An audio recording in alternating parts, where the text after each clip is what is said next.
Hello বন্ধুরা, মমতার টুকিটাকিতে আরেকটি নতুন পর্বে আপনাদের সকলকে স্বাগত জানাই।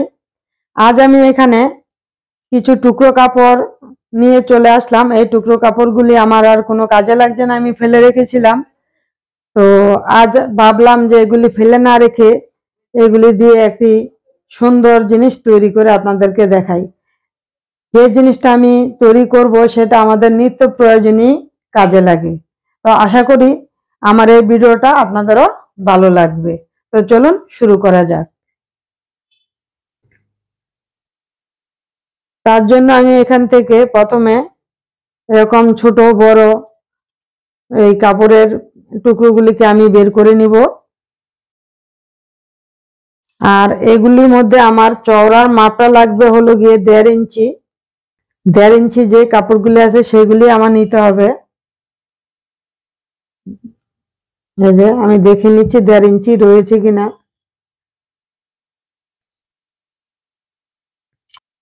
এই যে দেখুন, এটা বড় রয়েছে, এটাকে কেটে আমি কমিয়ে নিব, মানে 1.5 ইঞ্চি করে নিব।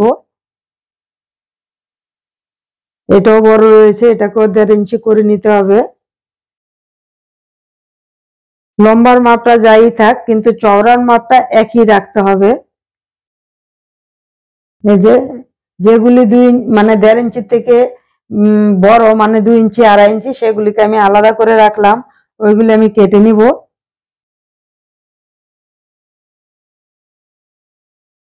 তো এরকম ভাবে আমি যেগুলি 1.5 ইঞ্চি সেগুলি এখান থেকে আমি রেডি করে নিব।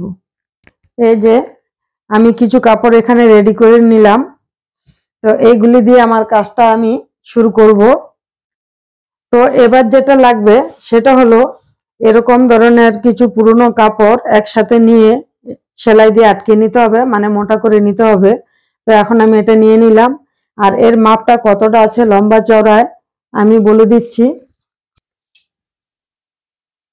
লম্বা এটা 20 ইঞ্চি আছে,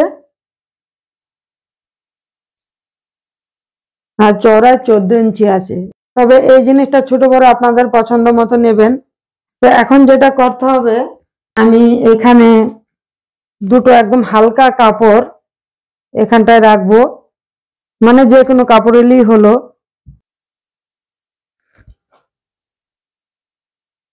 এই যে দেখুন, এটা রাউন্ডটা কাটা, আমি রাউন্ডটা কেটে রেখেছি। এই রাউন্ডটা কিন্তু কাটা নেই, মানে নিচের কাপড়টার সাথে মিল নেই। তো এখন আমি এই কাপড়টা যেমন রাউন্ডটা কাটিং করে রেখেছি, এটাকে এইভাবে কেটে নিব।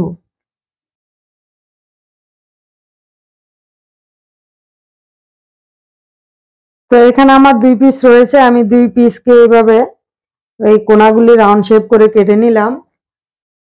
তো আপনারা হয়তো ভাবছেন যে জিনিসটা তো এটা 1 পিস, কিন্তু এখানে কেন আমি দুটো নিলাম, 2 পিস কেন নিলাম? 2 পিস নেওয়ার কারণ হচ্ছে আমি এই 1 পিস এই এক সাইডে রাখবো, আরেক পিস এই সাইডে রাখবো, এরকম করে।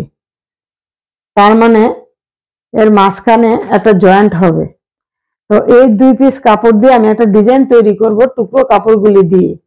তো সেটাই কিভাবে করছি দেখিয়ে দিচ্ছি। এই যে দেখুন, এখানে আমি 1 পিস রেডি করে রেখেছিলাম, সেটা আপনাদেরকে দেখাচ্ছি যে এই জিনিসটা আমি রেডি করে রেখেছি। এই যে এই এক সাইড কিন্তু আমার মেকআপ হয়ে গেল, আর এই এক সাইড কিন্তু এখন আমার রেডি করতে হবে, তাহলে গিয়ে এটা মেকআপ হবে। তো এই জিনিসটা কিভাবে তৈরি করেছি, এই যে এই সাইডটা মোটা, মানে উপরের অংশটা মোটা, নিচের অংশটা সরু। আর কতটা পরিমাণে কাপড়টা নিলাম সেটা তো আপনাদেরকে দেখিয়েছি। তো যখন আমি এর মধ্যে সেট করব তখন আমি বলে দিব যে এই সাইডটা আমি কি করে শুরু করলাম। তো এখন আমি এটার মতো করে এটাকে আমি তৈরি করে নিব, আর সেটা আপনাদেরকে এখন দেখাবো। তো আমি এখানে এই কাপড়টাকে এইভাবে ডবল ভাঁজ দেব। ডবল ভাঁজ দেওয়ার কারণ হলো এর মিডল অংশটা আমি বের করে নিচ্ছি। এই যে, তো আমি প্রথমে এই মিডল থেকেই এই কাপড়টাকে বসাবো এরকম করে। তারপর যেটা করব, এই কাপড়টা কিন্তু এদিক দিয়ে সোজা রয়েছে, আর এই কাপড়টাকে আমি এইভাবে উল্টো করে ধরবো। এই যে উল্টো করে ধরবো। এই মাথাটা আমি ঠিকই সমান রাখবো, মানে এটা যা আছে এটাকেও তাই রাখবো। অল্প একটু সাইড দিয়ে আমি সেলাই করতে আসবো। তারপর এই সাইডটায় এসে নিচের অংশটায় এইভাবে কাপড়টাকে আমি এরকম করে দিব। এদিক দিয়ে ঠিক রাখবো আর এদিক দিয়ে এসে কমিয়ে দিব, মানে নিচের কাপড়টাকে এদিকে বাড়িয়ে দিব, লাল কাপড়টাকে ওদিকে কমিয়ে নেব। তাহলে কি হবে, এই নিচের জায়গাটা সরু হবে। তো এরকম ভাবে এখন আমি আবার এই কাপড়টাকে বসিয়ে নিচ্ছি।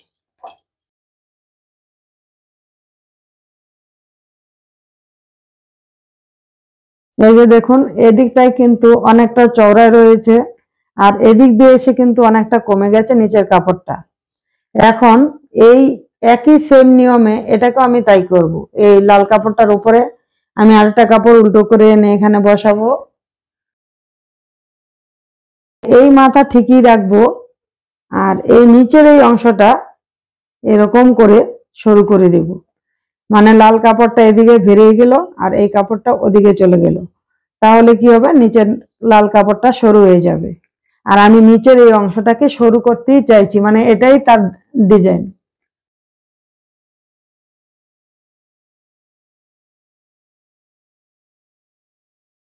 তা এখন কাপড়টা কিন্তু এক সেম নিয়মেই আমি বসাবো। আর এরকম ভাবেই কিন্তু আমি সমস্ত এই নিচের কাপড়টাকে টুকরো কাপড়গুলো দিয়ে জুড়ে নিব।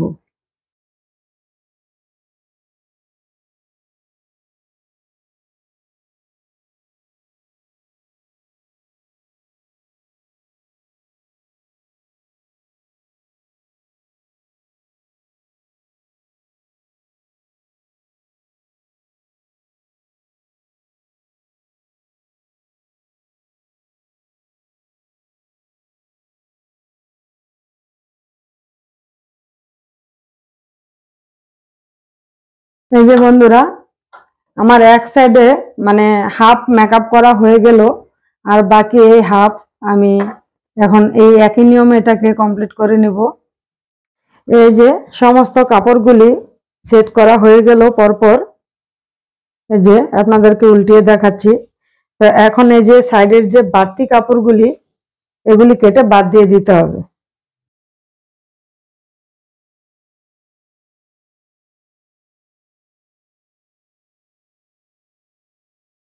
এই যে দেখুন, কেটে ফিনিশিং দিয়ে নিলাম। তো এখন যেটা করব, আবার এটাকে আমি নিয়ে নিলাম, মানে পুরোনো কাপড়টা আমি নিয়ে নিলাম। তো এখন এই যে 2 পিস ডিজাইন তৈরি করেছি সেগুলিকে এটার মধ্যে সেট করব। এই যে এইভাবে এরকম থাকবে, তারপর এরকম থাকবে। এবার যখনই একটা এরকম বসিয়ে নিব এক পাশে সোজা দিকে, তারপরেরটা আমি এটার উপরে এইভাবে উল্টো করে রাখবো। উল্টো করে রেখে এখানটা একটা সেলাই দিয়ে দিব। সেলাই দেওয়ার পর তারপরে এটাকে এরকম ভাবে আমি সোজা করে দেব, মানে দুটোকে জয়েন করে দেব। জয়েন করার পর তারপরে চারপাশে ঘুরিয়ে আবার জয়েন করে দেব। তারপর এই যে কাঁচা থাকবে জিনিসটা, এটাকে ফিনিশিং দিতে হবে। ফিনিশিং দেওয়ার জন্য এর চারপাশে আবার পাইপিং বসিয়ে দেব। তো আমি এই জয়েন্টটা কিভাবে করছি বা পুরোটা জয়েন আমি একসাথে দিয়ে তারপরে পাইপিংটা কিভাবে দিচ্ছি আপনারা সেটা দেখতে থাকেন। সবার প্রথমে এই কাপড়টাকে আমি ডবল ভাঁজ করে নিলাম।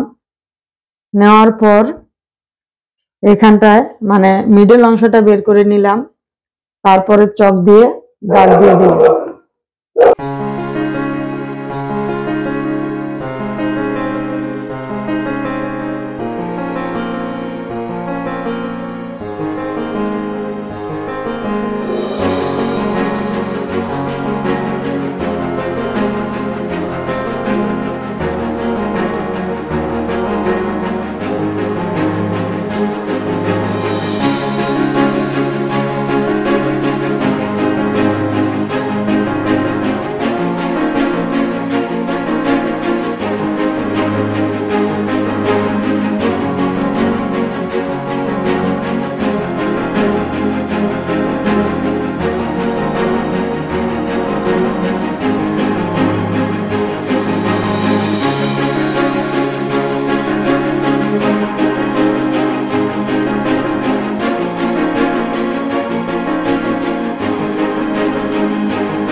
এই যে বন্ধুরা, আমি যে বলেছিলাম যে একটি সুন্দর পাপোশ তৈরি করে আজ আপনাদেরকে দেখাবো, সেই পাপোশ এখানে আমার পুরো রেডি করা হয়ে গেল।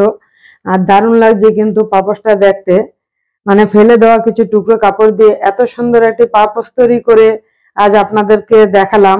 আশা করি আপনাদেরও ভালো লেগেছে। আর যদি ভালো লেগে থাকে তাহলে আমার এই ভিডিওটা দেখে আর দেরি করবেন না, আপনারা আপনাদের নিজেদের জন্য এমন সুন্দর একটি আসন তৈরি করে ফেলুন। আর এই ধরনের টুকরো কাপড় যে কোনো টেলার্সের দোকানে গেলেই কিন্তু আপনারা পেয়ে যাবেন, যদি আপনাদের নিজেদের কাছে না থাকে আর কি। তো এইসব টুকরো কাপড় সংগ্রহ করাটা কিন্তু খুব একটা কঠিন ব্যাপার না, খুব সহজ জিনিস। টেলার্সের দোকানে এরকম টুকরো কাপড় ফেলেই দেয়। তো আশা করি আজকের এই পাপোশটি আপনাদের খুব ভালো লেগেছে। আর যদি ভালো লেগে থাকে তাহলে অবশ্যই একটি লাইক দিবেন, কমেন্ট করবেন আর সকলের সাথে শেয়ার করবেন। আর আমার চ্যানেলে যদি নতুন হয়ে থাকেন তাহলে আমার চ্যানেলটি সাবস্ক্রাইব করে নেবেন, পাশে থাকা বেল আইকনটা অন করে দিবেন এরকম ধরনের নিত্য নতুন ভিডিও পাওয়ার জন্য। তো আজকের মতো এখানেই বিদায় নিচ্ছি, আবার খুব তাড়াতাড়ি চলে আসবো আরেকটি নতুন ভিডিও নিয়ে।